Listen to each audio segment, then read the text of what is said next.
Geralmente as pessoas, quando a gente fala de autoconhecimento, as pessoas pensam num caminho que é o seguinte: eu me conheço porque ninguém vive há mais tempo comigo do que eu mesmo, tá certo? Então a gente pensa mais ou menos por aí. Tá? Então eu me conheço, já sei de tudo. Porém, existe uma questão que a gente vai falar quando a gente entrar num ponto de crenças. Então eu estou respeitando aqui, mas dá para eu antecipar alguma coisa. A gente, do 0 aos 7 anos, o nosso cérebro ele está na onda teta. O cérebro tem algumas ondas que ele atua durante alguns períodos da nossa vida.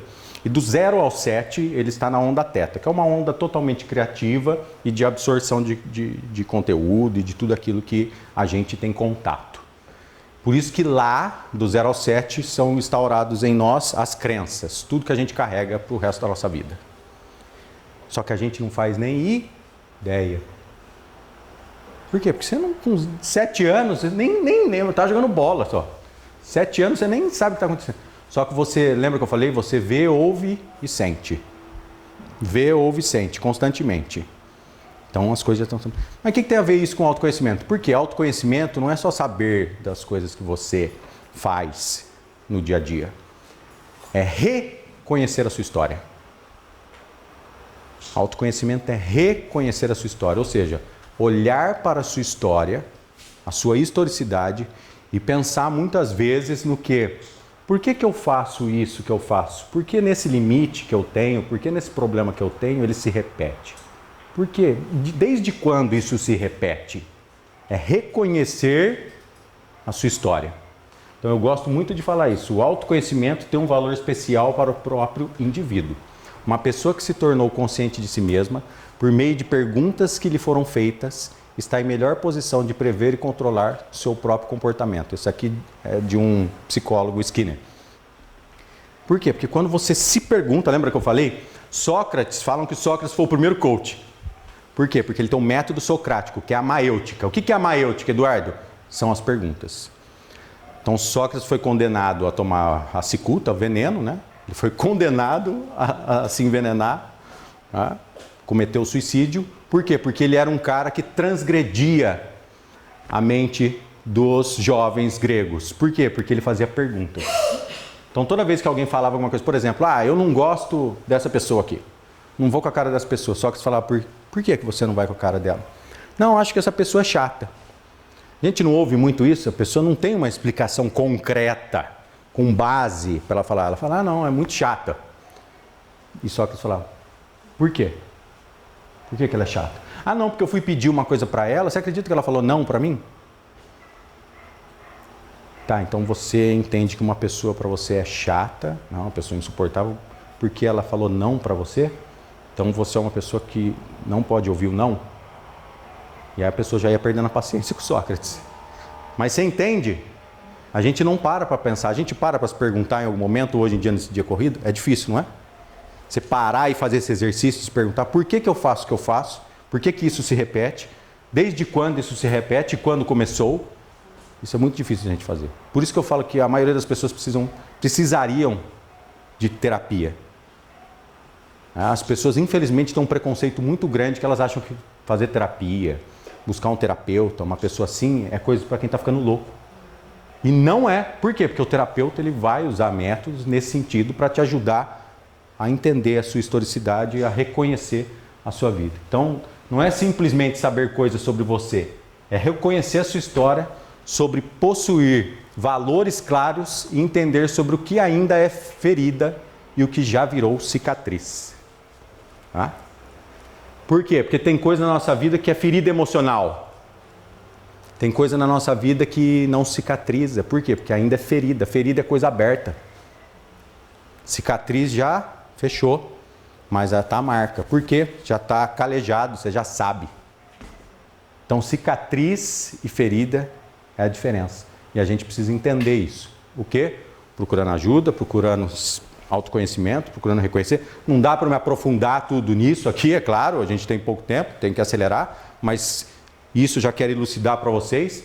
A gente faz isso, né, de uma forma maior, por isso que eu falei da imersão. Tem uma imersão de 2 dias que eu falo só sobre isso, sobre desenvolvimento, sobre inteligência emocional, sobre a saúde mental, de uma forma muito mais profunda. Mas é importante a gente entender esses caminhos. E olha só, uma coisa muito importante. Geralmente, quando eu pergunto, seja um auditório de uma empresa ou seja um auditório aqui, como esse, eu pergunto para as pessoas, todo mundo tem consciência dos seus valores, os valores que direcionam sua vida? Você tem consciência de falar de cor? Ah, eu tenho 3 que são esse, esse e esse.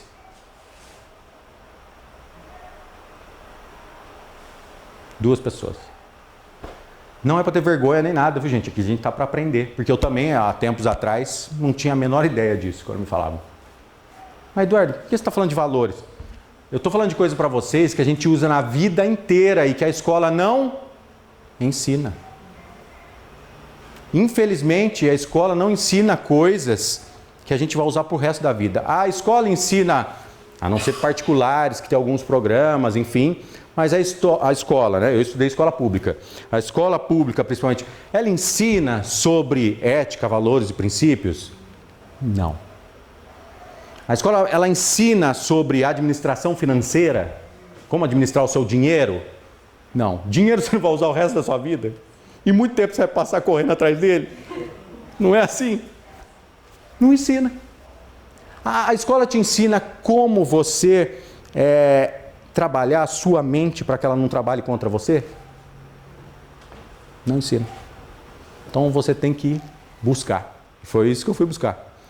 Então, isso é uma das coisas mais importantes. Valores. Valores são uma bússola para a vida. Porque quando você tem valor claro, você consegue direcionar melhor suas decisões. Por exemplo, eu tenho o valor do respeito. Ok, a partir do momento que eu tenho o valor do respeito, eu não permito que ninguém me desrespeite. E do mesmo modo, eu não posso desrespeitar ninguém. Então, se o valor do respeito é forte para mim, eu sei que xingamento é desrespeito, sim ou não? Agressão é xingamento, é desrespeito, sim ou não? Sim. Então, seja verbalizado ou seja físico, quando isso acontece, isso é desrespeito. Logo, se eu tenho o valor do respeito, eu tenho que tolerar isso? E tem gente que tolera sim ou sim? Porque ela não tem o valor, isso não está enraizado nela. Mas tem a ver com crença, tem a ver com coisas da infância. Eu mesmo descobri isso, porque eu não sabia falar não para as pessoas. Alguém tem esse problema de não saber falar não para os outros? Nossa! Eu não sabia falar não para as pessoas. Alguém quer agradar as pessoas, não quer que as pessoas fiquem chateadas com você? Todos nós temos essa ferida emocional um pouco aberta. Uns mais, como eu, a minha era escancarada, e outros menos. Mas por que, Eduardo? Porque a minha ferida emocional era lá do meu pai. Lembra que eu falei 0,7? Meu pai foi embora, eu tinha 6 para 7. Eu tinha a ferida do abandono. Quando você tem ferida do abandono, isso mexe muito com você. A ferida do abandono, você não quer que as pessoas deixem de olhar para você, você não quer que as pessoas deixem de ficarem bem com você, você não quer que as pessoas fiquem chateadas com você. Você não quer falar não para as pessoas, mesmo que isso fira você. Quem aqui fala sim para as pessoas querendo falar não? Todo mundo passa por isso. Eduardo, todo mundo tem ferida emocional? Todo mundo tem ferida emocional. Por quê? Porque a escola não ensinou a gente como é que a gente tratava isso. Infelizmente não dá para falar tudo aqui, mas é isso. Tem feridas emocionais de todo jeito. E quando eu descobri isso, é como caiu uma cortina, assim, literalmente. Eu chorei, né? Eu fiz um exercício que a gente faz também na imersão. É um exercício forte e você fica assim, fala, não é possível que eu viver tanto tempo e eu não consegui entender. Por quê? Porque a gente não reconhece, a gente não foi ensinado a fazer isso. E é uma coisa que não é complexa. Ela é até certo ponto simples. Claro, você prepara um ambiente, você prepara um terapeuta. Por que o terapeuta não atende todo mundo assim? Não, porque ele tem que preparar o ambiente. Porque tem que ser controlado, você tem que ter apoio. Então, por isso que eu falo, a gente sofre muito por coisas que a gente poderia ter aprendido lá atrás. Um dos meus sonhos é que todo mundo tenha acesso a esse tipo de conhecimento.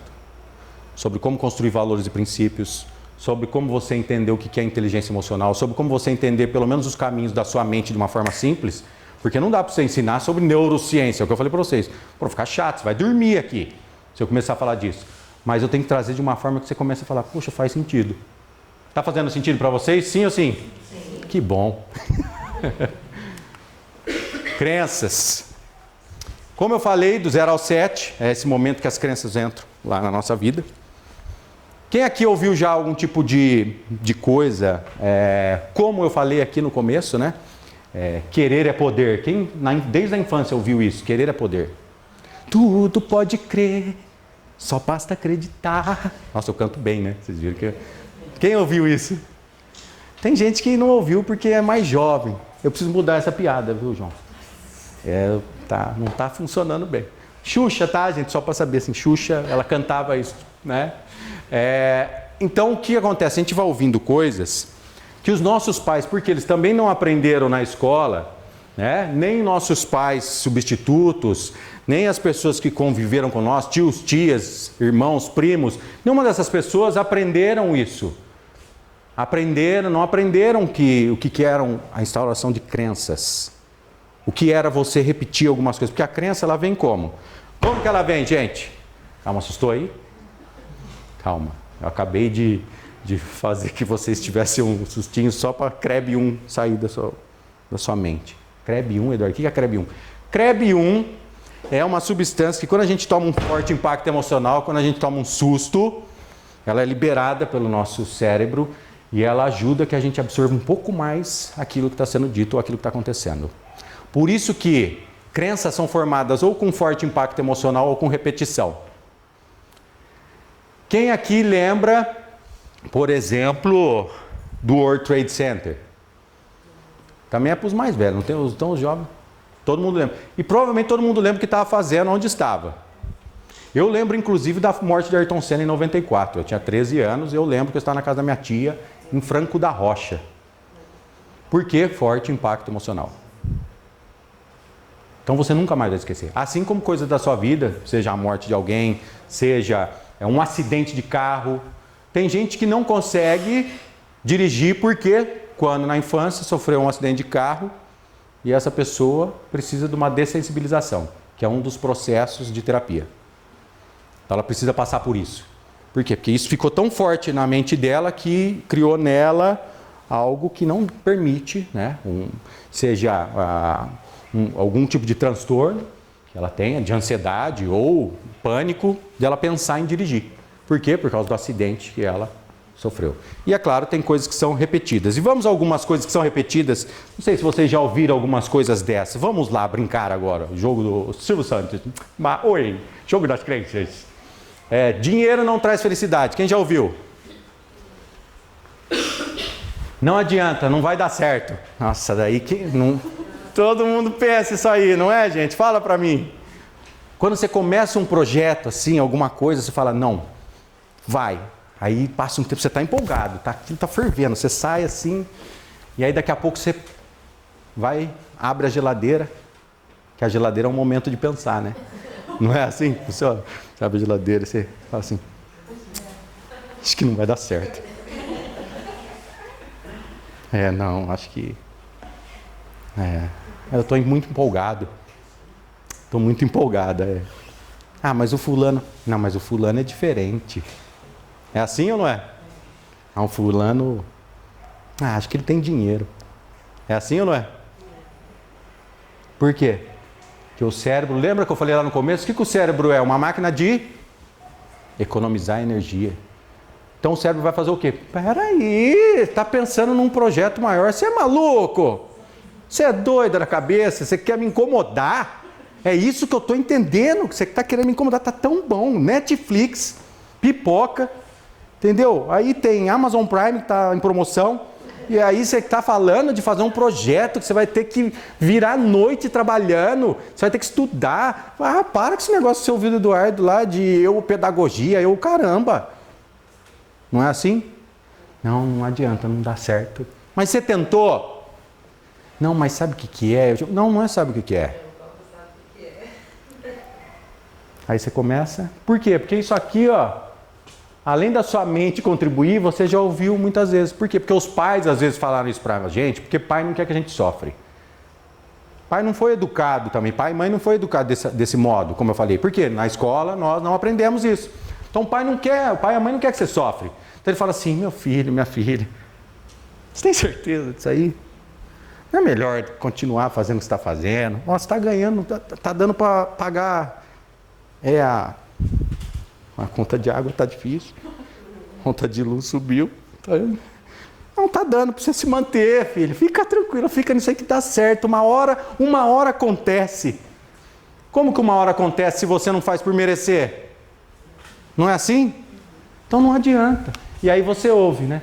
Quem hoje muito ri, amanhã vai? Filhos criados, trabalho. Quando algo dá errado, tudo dá errado mesmo. Não é assim? Tem gente que fala, tem gente que gosta, né? De falar assim, nossa, eu sou muito azarado. Nossa, você não acredita, sou desastrado. Nossa, eu derrubo tudo. Não é assim? O que a pessoa está fazendo? Reforçando a crença nela. E eu vou falar disso um pouquinho, de ser engraçado, achar as coisas engraçadas, porque você não pode fazer isso. Não posso viver sem você. Nossa, hoje adolescente de 12 anos está falando isso. Adolescente, né? Criança. Eu não posso mais viver sem você. Eu não vivo sem você. Ah, filho, você vive.